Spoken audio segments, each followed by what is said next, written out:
What is up, everybody? It's your boy back at it again with another big ball-y banger. Today, we're going to be reacting to 21 things in the U.S. that puzzle most foreigners. There's a lot of things I think that we do here that may come off a bit weird to other countries. Okay, one thing I think that really fucks up a lot of foreigners is how fearful we are of ambulances and hospitals here in this country. If you have something that is bothering you physically, why not just see a medical professional? Well, we're not trying to lose our homes. We're not trying to lose the remaining money in our bank accounts. Like, comment, and subscribe to this channel. We're trying to hit 500,000 subscribers. Well, you may have lived in the United States your whole life without realizing that something totally normal for you seems bizarre to people from other parts of the world. Yep. What do you guys think of our country and stuff like that? Like, for the people who are not from America that are watching this video, what's the most bizarre thing that confuses the heck out of you guys about us? And I may make a separate video reviewing your comments and stuff like that. We might make a part 2 to this. Who knew that munching on fried pickles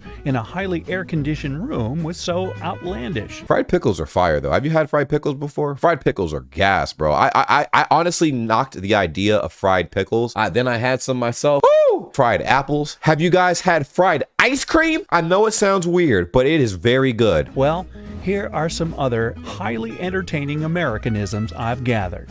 Let's count it down from number 21. All right. Sales tax is a guessing game. I hate this shit, bro. I've talked about this so much. I should have led with that in the video. Listen.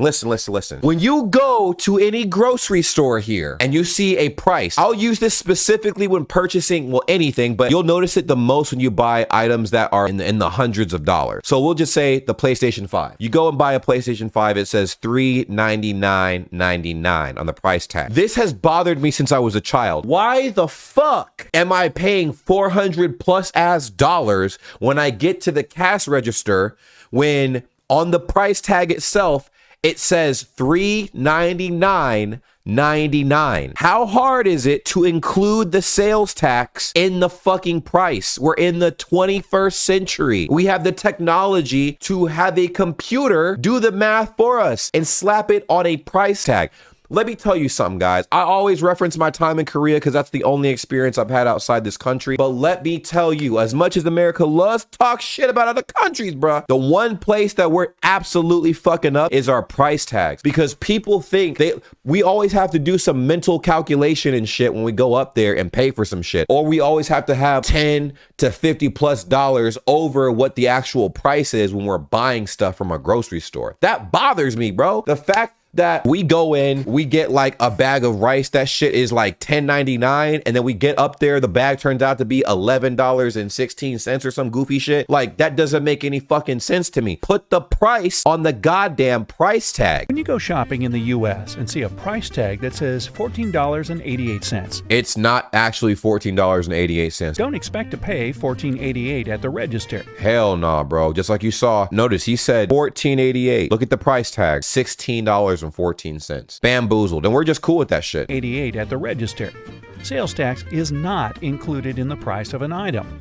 And since this tax can vary from state to state. I know that. So I know someone's going to bring this up in the comment section. They're like, oh, James, well, state taxes vary from state to state. Some states don't even have sales tax, i.e. Florida. Here's the thing. We have computer systems that can auto-generate price tags for us, which includes your zip code, right? So if the zip code dictates the percentage that you have to pay in taxes for an item, the system does the math for you. As the whole total price included, and you slap that barcode on the item. It's not hard at all. We're just choosing not to do that shit.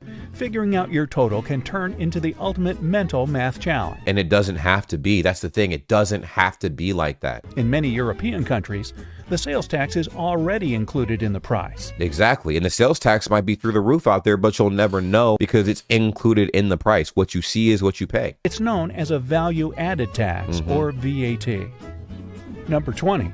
We're total workaholics. Amen. Bro, I got off work today. First thing I did was like, bro, I gotta go hop on these YouTube videos real quick. You feel me? So I was editing a few videos you'll see up in the next couple of weeks. Point is, you don't really even get rewarded for working harder. I mean, I guess you do. You make more money, but a lot of times you can't even enjoy yourself. I told you guys in a previous video, it took me 3 years to take vacation time because I felt like if I stopped working at all, I would either lose traction on my online platforms or I would get penalized at work for taking vacation time to myself. It's not really promoted here to take time for yourself and just relax, because corporations will work their employees to the bone. And once you're no longer usable, they expend you, replace you, and work the next individual to the bone.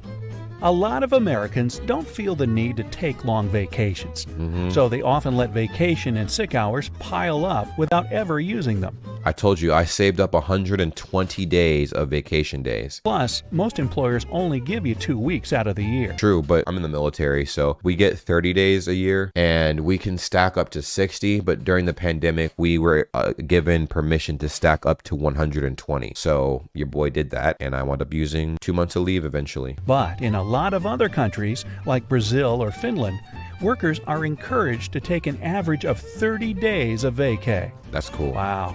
Maybe I should take some time off. Crazy thing is, I feel like the most interesting thing about America is all the things that the civilian population complains about. Like when you think of like the healthcare system, even vacation time and things of that stuff or whatever, they incorporate the same structure or very similar structures that a lot of European countries have in America's US military system. And it's very great. The only thing that we have to do is obviously sign a contract saying that, hey, we are admissible in times of war. So that's a thing. That's a very big thing. But as a result, we get treated very well.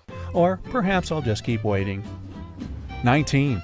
It's not a party without red Solo cups. Oh, yes, this is a thing, my guy. Red Solo cups, that is like a party staple out here. I don't know what y'all be doing in your countries, bro. You have like glass mugs and all that craziness. Nah, bro, no. We have red Solo cups, and it's crazy because half the time you don't know what's even in them. You could have Pepsi with vodka in there, you could have Coke with whiskey in there, you know what I'm saying? You could have Hennessy with rum in there. I don't know why you would mix Hennessy with rum, gross, but my point is, that's how you know it's a true party. When you see the red Solo cups, that giant tall stack of red Solo cups that's piled up to the moon, that's when you know you're at a party, bro. In the States, this red plastic cup is synonymous with party on, dude. Other countries apparently don't recognize this cup to mean the same thing. People in the UK, for example, don't use red Solo cups at get-togethers. What do you guys use in the UK for get-togethers? What the hell? They have to go to a special website to purchase the cups for American-themed parties. What the fuck? Are you serious? Y'all got what? Y'all don't have plastic cups? Bro, and here's why this is such an important thing for parties, right? Imagine you have random guests showing up at your house for like a house party, right? Because this is the most applicable. This is where you'll see the red Solo cup vibe. You go to a house party, red Solo cups. Why? Common sense. Well, if you use glass cups, somebody has to do those dishes. Unless you want to throw out a bunch of glass. And you know how bad we are at recycling in America. People love to talk about it, but never do it. No one's going to recycle if they're drunk. Those glasses about to be broken up on the ground. People get way too belligerent. They'd be fighting and all kinds of craziness. So honestly, you drop a glass on the ground, somebody's going to use that as a weapon of mass destruction and just start poking people up in the party. So what we do, we get red Solo cups. So even if they do get thrown on the ground and, you know, lodged in weird places, just throw them in the trash. Pick them up at the end of the party, throw them in the trash. Easy cleanup. It's a very easy cleanup alternative, you know? And it's such an easy cleanup alternative that everybody does it. Everybody does it. I could just go to Sam's Club down the road. Who knew? Number 18. Deep fried everything. This is kind of mildly annoying, but it's actually good too. I do say, and I joke around a lot, that a lot of the best food in the world comes from America simply because it also is the food that will quite literally kill you. Deep fried everything is quite literal when I say deep fried everything. I was talking about deep fried ice cream, country fried steak. Not gonna lie, I'm not a huge fan, but it depends on where you get it from. The narrator will get into this, but one thing I want you guys to know is that it is very popular in the southern states in America to have fried food, to fry everything. Because up north, they don't really do it that much. Whether it's fried pickles or even fried Oreos, America has it all. Fried fish recipes first appeared in Spanish and Portuguese cookbooks as far back as the 1200s. I didn't know that. And the Greeks were frying food in olive oil way back in the 5th century BCE. Oh, sheesh. But as America does with many things, they've adopted a tradition from far-off lands and took it up a notch, or 5. 17. Get everything you need right at the pharmacy. True that. You got to get a prescription, then you pop up at the pharmacy, you wait in this ridiculously long line, and you get your prescription filled. Wait, I don't know how this is weird to foreigners. Do you guys not have a pharmacy in Europe? I swear to God, you guys have pharmacies out there in Europe. If you're not from the US, it may be puzzling to walk into a pharmacy and see aisles and aisles of over-the-counter meds, toys, makeup, clothes, and even groceries. Unlike in other countries where pharmacies sell medicine and medical supplies exclusively, the ones in the US are like small convenience stores where you can grab magazines, Tylenol, and a frozen pizza. True that. CVS, Walgreens, all pharmacy locations that you can go grab your medicine, but also a slice of pizza and then magazines. Weird combo, but I'm pretty sure this is not that weird. But I'm not sure why they're saying this is weird. In one fell swoop. 16. Fill her up. In America, if a restaurant doesn't offer free refills on fountain drinks, it's kind of strange. But in other countries, once you buy one beverage, that's it. Free refills is a mixed thing here in America. I think they like to say that there's free refills all the time. I can promise you this. You can get free refills no matter what when it comes to water. But when it comes to juice and beer or other alternate beverages that are not water, assume that you will be paying extra for each and every single drink that you get. Whenever I go to a restaurant, they'll feed you as many drinks as possible, but you'll look at your receipt and you have to pay for every single one of your drinks except your water. You don't have to pay for your water, but if you've gotten juice, if you've gotten wine, beer, whatever have you, you have to pay for those individually. Now, I know in Europe it's different because you have to pay for all of your drinks, including every glass of water you decide to get. So if you pay for like a glass of water and that's like €4 and you get thirsty after finishing that glass of water, well, you got to spend another €4 to get another glass. You know what I mean? Like that to me is weird though, because water is like a necessity to survive. So restaurants and establishments should be just providing free water. I don't think it's that hard. It's not like there's a water shortage in Europe. Just make water free. France banned refills on sugary sodas back in 2017 in order to combat the current obesity epidemic. There's obesity in France? Oh, sheesh. I didn't know that. But in the US, the idea of free refills is still alive and well. 15. If you don't like it, return it. Whether it's an ugly sweater from grandma. Ooh, okay. I'm not gonna lie about this either. Even though this is a very popular thing here. So like if you don't like, okay, if you get an item from a store, you come home, turns out it's not the item that you were expecting or it's not working the way you want and you return it. I've always thought to me that was weird. The idea of returning something, even if it's not something that you actually want after you're done purchasing it and you're like, I don't want this anymore, I'm returning it, you know? I found it to be a bit weird because I thought in my own brain before this I ever knew that returning things was possible, my idea is once you bought it, that was it. There's no way you can return that item. I'm glad that we do have the refund atmosphere where you can get a refund for your item. Or a heinous pair of earrings from an ex. If you don't like it, you can just return it. Hey. In America, I had this one ex, bro. Anytime she got stuff that she did not like that was gifted to her during Christmas, bro, she would instantly return that shit. She would ask for the receipt from like whoever gifted her the item and then she would return it and just get the money. Making returns at stores is pretty normal and super easy. I mean, the U.S. even has a National Returns Day in January. I didn't know that. Conveniently held for you to return holiday gifts you weren't too thrilled about. 14. Tips for everyone. Cab drivers, servers, hairdressers, you gotta tip them.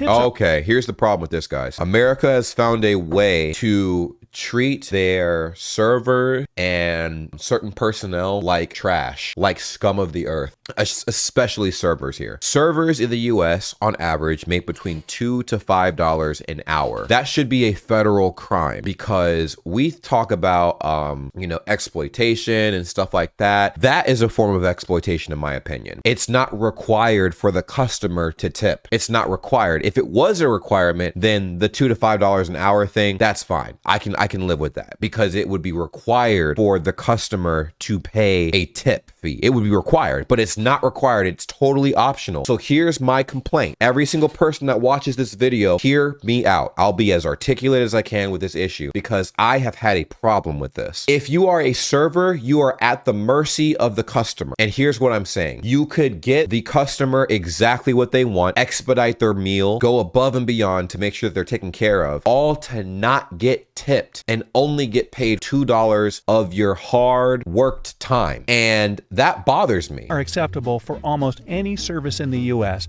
and sometimes consist of 25% of the bill. We haven't started tipping surgeons yet, but there are places in other parts of the world, such as Japan, that consider tipping incredibly rude. Yeah, Korea too. Korea, it's incredibly rude to tip. So it's ironic, right? We tip in America out of pity, and that's the exact reason why they don't want you to tip in Asia, because they do not want you to tip out of pity over there. They're like, we can make our own goddamn money. We can support ourselves with our job. We don't need your money. Ironically, that is the same focal point that America runs on when it comes to tipping. And that's fucked up. Like in restaurants. When you travel to different countries, it's important to learn their tipping etiquette so that you don't offend anyone. True. 13. I'll take my coffee to go. With a Starbucks on every corner, it's very normal to see people toting around a coffee as they shop, commute to work, and whatever else at all times of the day. I thought that was common in Europe too. Isn't this common in Europe? Everybody watching this video. Isn't this common? I mean, kind of. It's just walking around with a coffee cup. I don't think there's any laws against that, but I'm about to find out. Let me know in the comments down below if walking around with a coffee cup in your hand is like a normal sight to see. But in many parts of the world, coffee is meant to be sipped on while seated and enjoying the paper or chatting with friends. You know why? This goes back to the workaholic culture in America. We're so busy working that a lot of times we have to grab our food to go. That's why the to-go thing is even a thing. You grab your food to go, you eat your food on the way to work or in between whatever, but like maybe like a 10-minute session or whatever, and then you get right back to work. And so you're running down the street to your office while chugging a coffee and like stuffing your face with a bagel and stuff. Tugging your coffee along with you throughout the day might be due to the fact that the cups are huge and take longer to drink. Who's got that kind of time to be sitting in a cafe for hours? True. Sounds like fun to me. Number 12. The land of ice-cold drinks. Now, speaking of drinks, if it's not a hot coffee or cocoa, then it's probably got ice in it. Tea, coffee, lemonade, soda, water. Americans like it on the rocks. If you go elsewhere in the world, odds are you'll be sipping your soda at room temperature, or maybe slightly refrigerated.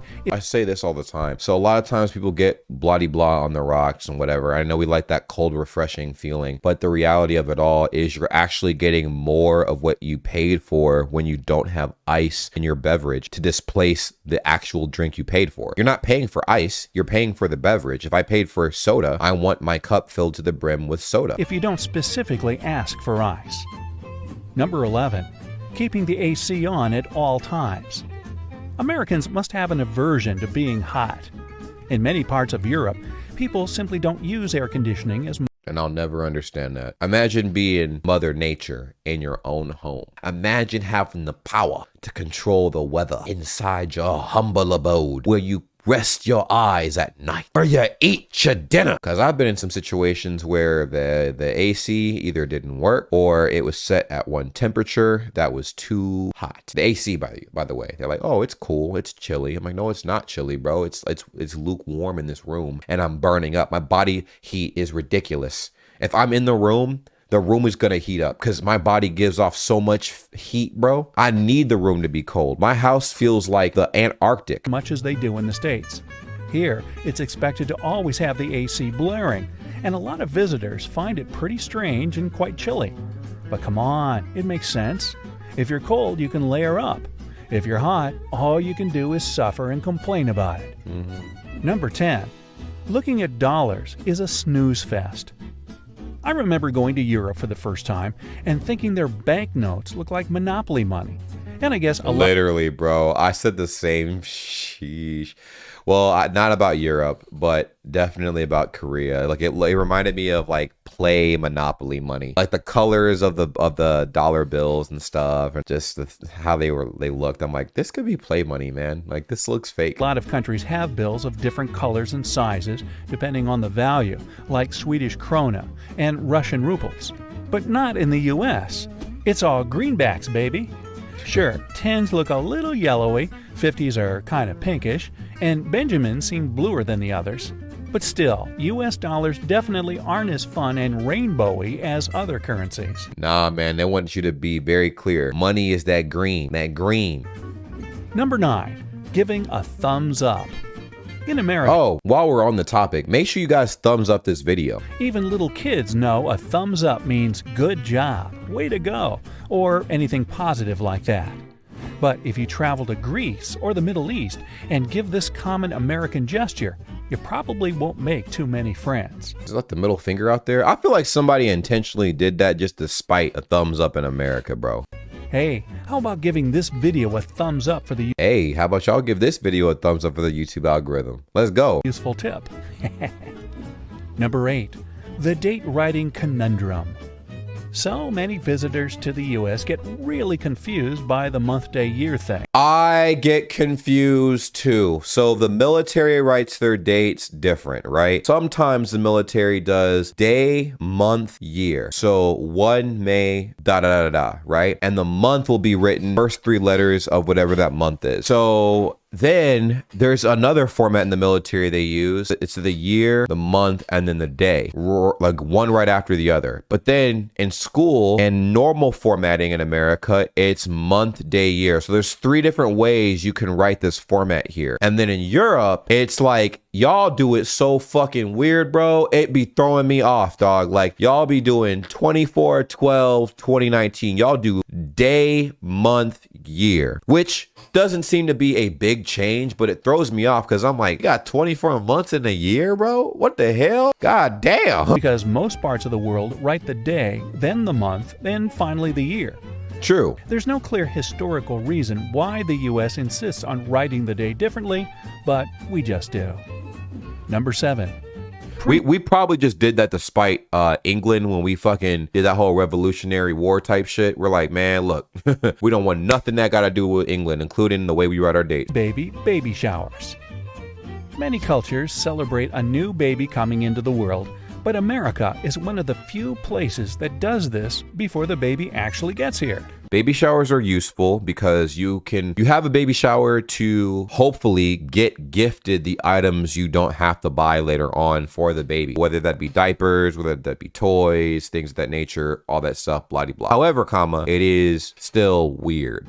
In East Asian countries, for instance, celebrations for a new baby are held once the baby is born, as doing otherwise is seen as bad luck. But imagine having like a baby shower, gender review, blah, blah, blah, and then boom, miscarriage. Where how are you means hello. Sure, people ask each other how they're doing in other countries, but Americans often use this phrase as a replacement for hey or hello. It doesn't even require a real response. Yeah, it's like that. I guess that's the small talk you guys are talking about. The filler, like, hey, what's up? And then you just keep walking. Why did you ask that question if you didn't want me to answer it? That don't make no damn sense. People just answer with fine, thanks, even if they're in a horrible mood or had a terrible day.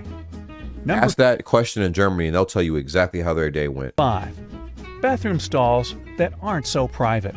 Bro, I hate this shit too, bro. I hate this shit. So in America, we have no fucking privacy here, dog. Like whoever designs these bathroom stalls, I'm convinced they are soft in the fucking skull, bro. They're numbskulls. The fucking bathroom door is lifted like 12 inches off the ground. I can see into somebody's soul through the bathroom stall without trying to. People walk by the bathroom stalls all the time. You're taking a shit, you know, and like people walking by, they can see exactly who's in that stall. They could give you a vivid description of the individual that's in the bathroom stall in America. That shit sucks, bro.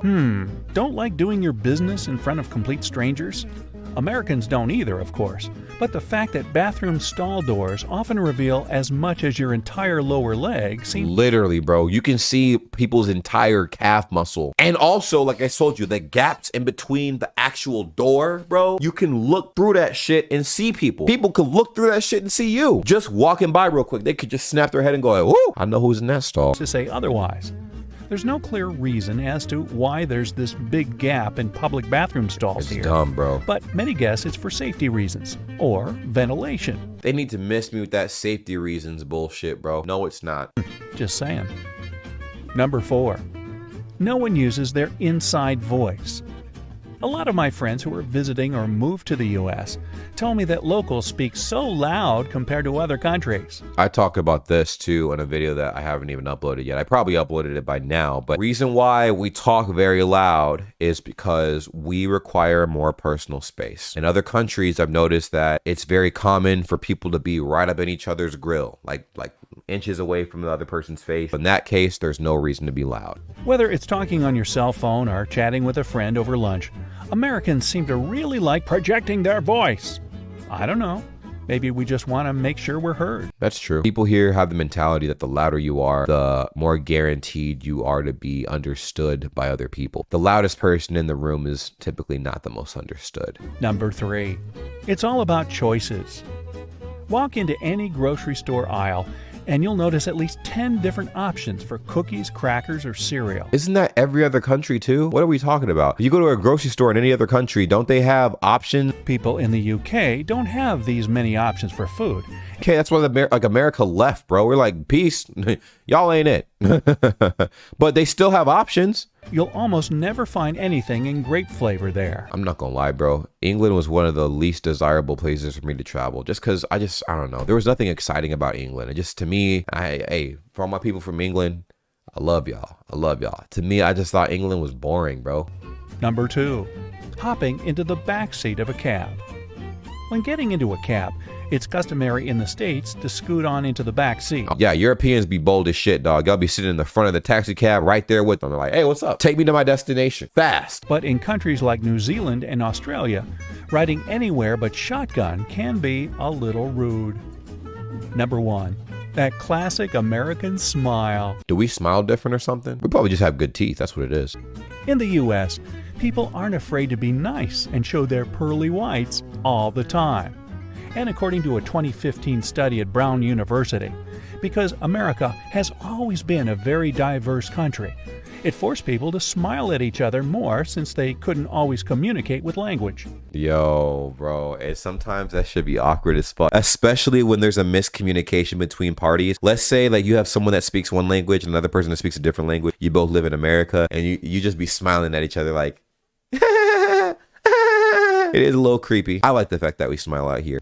That's just one more historical theory as to why Americans tend to smile more than people in other places do.